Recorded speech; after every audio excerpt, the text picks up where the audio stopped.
Mga igsoon, diri sa unang pagbasa, si Moises, iyag yung gipahinumduman ang mga tao.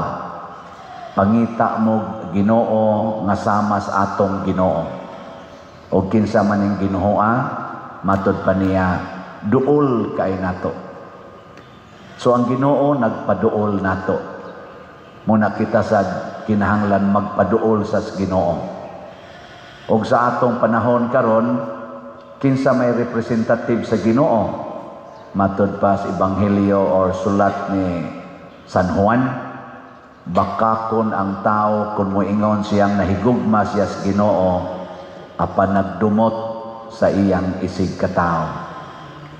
Lingiyay mong tupad inawa kay gidumtan karon na kanon. O kanang na ay gidumtan kung moanhi nagsimbahan, ang naong ana nagdumot lang gyapon. Kusmod kay nagnaong. Ada may daghan din ni manimbang ang naong kusmod lang yapon. Hinaot unta mag-anam nagkaable. Nya unsaon man na? Pakigsuod sa imong isig katao. Kay ang Ginoo lagi nato, siya mo'y atong manluluwas, modelo sad siya unsaon pagpuyo. Ug mao nay gipuy-an sa mga santos o gisangyaw nila labi na gyud sa mga nanag-una nga mga santos nga nahimong inila sama ni Santo Domingo. Si Santo Domingo usa sa mga santos nga pundok, nakapahiusa sa katawhan bisan paglain-lain ang ilang mga bulok, lain-lain ang ilang mga pagtulunan. Bisag lain-lain pa sila beliefs. Iyang na-introduce ang dako kayong gugmas Ginoo para natong tanan. Muna dinhi moingon jud ko manimba gani, bisag asa pa mo musimbang simbahana, sikit yun, sikit. Ay mo pagpinarihaan ng iro, kay kanang iro, di man gina mo simba. O na, ayaw lang sa ninyong bugawa. Kay maliwat sa mos iro. Ang ato na lang buhaton, ni amang ko'y mga sinaligan din ato lang yung ipalayo ka ng mga iro, mga iring gikan sa atong public places. Nang tabangi ko ninyo, ana. Nakaron, unsa may atong buhaton, aron maliwat tas Ginoo, maliwat tas mga santos, matod pa ni Kristo, sunod mo nako, kinahanglan mahimo mong akong tinun-an. Nga, mag-asa ta mo kopyag batasan, di ba? Adto kita mo kopya sa nagdaan nato padung sa langit. O may laing daan padung sa langit ang Ginoo raman. Nakaron unsaon man pagkopya, matod pa ni Kristo, ang mosunod nako kinahanglang biyaan niya ang iyang kaugalingon. Mahimo ka na. Unsaon pagsunod sa Ginoo niya biyaan ang kaugalingon, mahibilin ang imong kaugalingon. Unsa pasabot anis Ginoo? Nga dili nato higugmaon ang atong kaugalingon, ang atong kaugalingong gusto. Pero kung na mo suod mo din simbahan, kamoy magbuot asa mo lingkod, imo nang kaugalingon imong gisunod. Pero inig-ingon sa pari nga anhita din himo lingkod, or naatay butang na to, doon natay role din nga anhita mo lingkod, kuhaa dayon ang imong gusto, tubana ang gusto sa katilingban, ang gusto sa simbahan. Ana, pranang nakay personal nga mga hayop, mga pet, sama ng iro, iring. Nya, ganahan kay kamo dada, imo pag yung sininaan. Nya, imo da yung dadon diha sa publiko. Kung mo ingon gani ang authority sa maong public place, sama aning simbahan nga, wa lang kitay i-allow dinhing mga iro, mga iring. Ana, sunda dayon, bahala nagmurag supak sa imong kabubuton. Kaya nga naman, ang imong kaugalingon, ubos ra na siya dignidad kaysa community. Mo na'y gusto ipasabot ni Kristo. Unaha pagsunod ang katilingbanon, dili ang imong personal na gusto. Pero mo insister ka ana Nya nagpuyo kas katilingban sama aning simbahan, tawag ko na kaog. Unsa may? Unsay tawag nimo? Masinupakon. O kinsa man ang masinupakon? Ang demonyo. Kauban sila dito sa langit sa una. Ang demonyo kana si Satanas tagalangit na. Lucifer ang anak niya, bearer of light. Ni supak sa Ginoo. Pagsupak sa Ginoo nahimong Satanas, angel of darkness, o gilabay nga his kalibutan og hangtod karon ni asya dinhi naas inyong tupad maunang ikaw gahis kago. Inig-ingon sa Ginoo, ako na ning butangag uban imong buhok, kuluran kay ibalik itong natural, di gyud mo dawat. Muingon ang Ginoo nga mauna ni imong kilay kiskison o niya badlisan kay ako yung gusto mo akong matuman, giyawaan na ka. Oh, di ba? Ano ba nagyaw-yaw na nanasad. Ang pag di na to balik-balikon ang mga timaan. Nanglitan sad karon ako pare na ako'y nainlaban din heron sa inyong community. May mga gwapa ra ba mo din mga gwapo sad.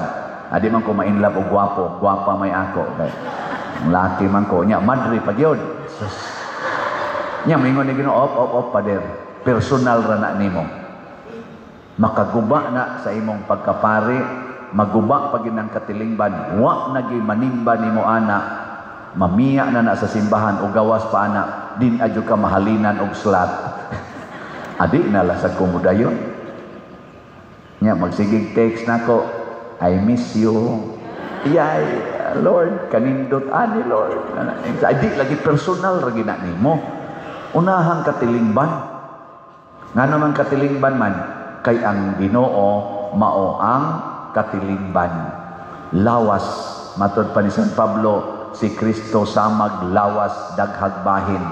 Mao na ang simbahan, mao gyud na ang representative ni Kristo. Sundo nato ang simbahan. Ana, bahala nagmaghilak ta. Kay matud pa ni Kristo, ang magluwas sa iyang kaugalingong kinabuhi mawad-an niini.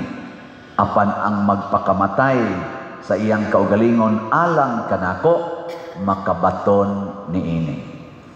Usa ka paagi sa pagpakamatay nato o pagkalimot sa tong kaugalingon kaning pagsuporta sa mga proyekto sa simbahan.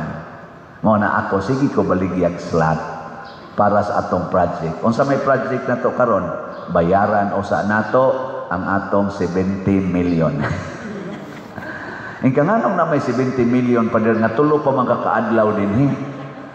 Nagpas-an ako og utang tungod sa mga projects dito sa akong unang parokya. Unya, maikog man kong ibilin dito kay mabugatan silang samot. Unya kay ang nagtabang sa daning projeka nga nakapanindot dito sa San Vicente Ferrer Paris Liloan, nakatukod atong kumbinto nga napay elevator nya murag 3-star or 4-star hotel ang mga rooms, fully air conditioned. Ang nakatabang ato kamo man ang taga San Vicente, ambot pila ra kay natabang ato sa gasto namo dito nga 105 million atong kumbinto. Ang 80 to 85% ana gikan ninyong tanan nga nagsunod nako, labi na gyud mga online parishioners. Nakaapil sad mo dinhi taga Compostela.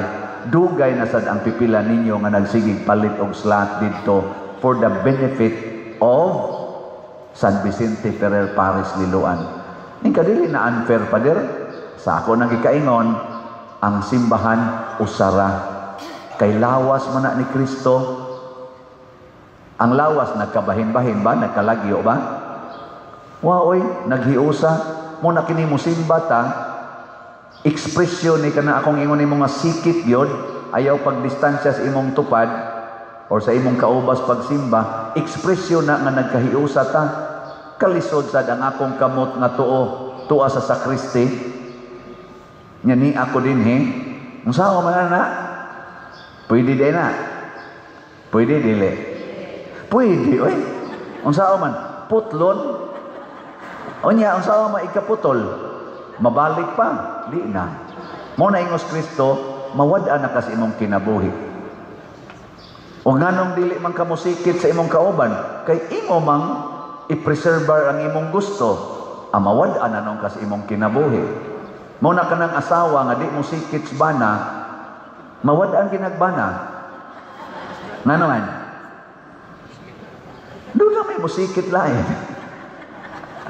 Kanasang bana nga di isang musikit sa asawa, sooner or later, mawadan yung kag-asawa. Ang mga kasakit nato nga bation, tungod ug alang sa kaayuhan sa community for the justice, fairness, peace, and unity, atong buhaton, bahalag masakitan ta. Naidaghang panahon nga masakitan kita para sa kaayuhan sa community. Sama karon nasakitan ang Congress kay katong nagpropose ba sa impeachment sa Vice President. Wa naman, patay naman ang impeachment. Gipatay sa Supreme Court, gipatay sa Senate. Nagkausa man ang Senate o ang Supreme Court. Sakit. Pero para mas kaayuhan sa tanan kay unconstitutional, invalid from the beginning. Kung wa na'y balaod nga gitawag na tog supreme law nga mao ang atong constitution, nga ang supreme interpreter mausad ang Supreme Court, ug di na nato tahoron tungod lang kay nasakitan ta, unsay mahitabo sa atong nasod. Og salamat kay ang Senate ni insist bisan pagdaghan mga congressmen og ambot nganong naingon ana na sila, maglagot man sila. Amo lagi kay nasakitan. Lingiyay mong tupad. Ing na okay ra kag pasakitan. Ing na kano, ing na yung tubad ba na okay ra kag pasakitan. Ing na. Wa gyud mo lingi. Kamong nilingi, congratulations. Sakitan gyud mo. Nya kanira bang pasakitan ta, mao sa din nakanindot ha? Og mudawat sa kang masakitan ka, nya mo padayon lang gyud kas imong buhat nga Dios nun, tagaan sa kag reward. Tagaan kag dakong kalipay. Mo na ingos Kristo makabaton sa mong kinabuhing way katapusan. Unsa man ang kinabuhing way katapusan? Usas mga meaning ana, kalipay nga way katapusan. Kay kanang kinabuhi mga igsoon nga hisgutan sa Biblia, duhay meaning ana, kinabuhi. Happiness or existence. Happiness o existence. Kanang maginhawa ka ba? Mo na existence. Ang happiness, kanang lipay ka. Naidaghan nga ni exist, pero murag patay. Kay wa na'y kalipay. Di ba? Lingay mong tupad karong taon-taon. Ay sa karon. Karong taon-taon. Lingi di ba? Naadihe magtating maganan. Naong. Anang murag patay. Magsigit ta diri og joke-joke. Kamo, nangatawa mong uban. Makita man ako hapitan ng naong ninyo diri. Nagiuban nga musigan. Kita nangatawa na nagana. Nya usay mo doko pag si pangatawon ng nimba nagko. Kana sila patay na sila. Mao na sila yung mga patay nga nanimba. Unsa may namatay nila dili ang ilang existence, ang ilang happiness. Nga naman nagbaon og mga kabukat. Na sila.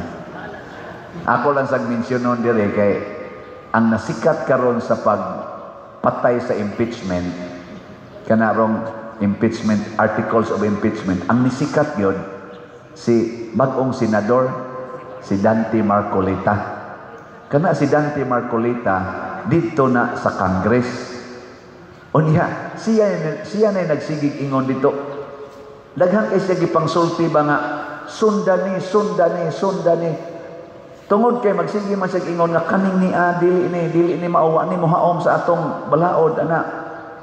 Gipangtaktak siya dito sa Congress sa mga committee. Wa na siya mamembro kay mura man siya og kanang devil's advocate dito. Pero ang iyang gusto sunda ang balaod kay kun di na to sundon ang balaod masango kita ana. Pag ila magyong taktak siya tungod sa pagsigig taktak gipang kuha siya sa mga committees, wa na siya na membrohan hasta tong siya mo chairman sa mga duha ba to ka committees, gitaktak yapon siya. In short, gisakit siya dito sa Congress. Gibaliwala siya sa Congress na elected man noon pagka-senador. Pag-abot sa proposal sa Congress dito sa Senate, si Dante Marcolita maoy ni babag. Na gahilak na ron ang nag-persecute niya. Mao na ningos Kristo ang magpaubos. Kusgan. Ay lang kong kasabi.